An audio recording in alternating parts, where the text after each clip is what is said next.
Hi, and welcome to What's the Tea in L&E. I'm Leah. And I'm Raven.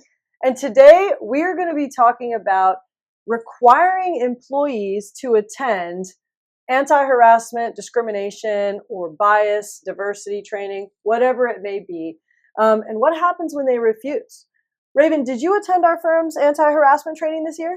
Absolutely. I'm actually a sucker for anti-harassment training, maybe because I do employment law, so I love to hear and learn new things. And because you give the trainings all the time, too. Definitely. So she can critique it even better. So, all right. So, Raven, I was reading a few different cases online, and at least one of the cases, there was a situation where a company learned that an employee within the company was transitioning.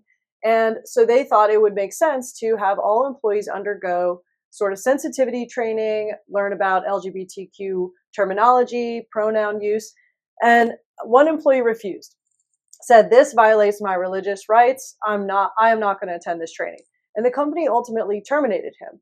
And in this case, the court actually said, no, the employee didn't have a reasonable objection. He didn't even know what the training was about, like the substance of the training, and to know even whether the training was something that would in fact infringe on his rights. But do you think in today's climate, the court would go this same way?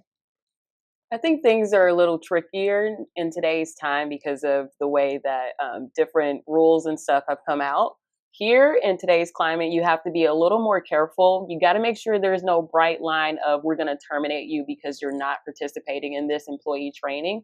You want to be sure that you're also sort of reviewing what the trainings are. I think that one case they got really lucky because the employee actually didn't know what the training was about. But there are certain times where the title could be a dead giveaway. Yeah, no, I think that's a really good point. I mean, it's still okay to train employees on anti-discrimination protections and on your policies as they relate to harassment, right? Yeah, absolutely. And so, and then many employers still want to do training on diversity, equity, inclusion. And I guess the real question is, what is the substance of those trainings? And as Raven said, how are you conveying that message? And so be mindful, don't have a bright line per se rule or zero tolerance rule that if you don't take this training, you're going to be terminated. You might want to hear them out, right? And how could an employer go about hearing what an employee has to say? Do they have to do some full-on investigation like they would with their harassment policies?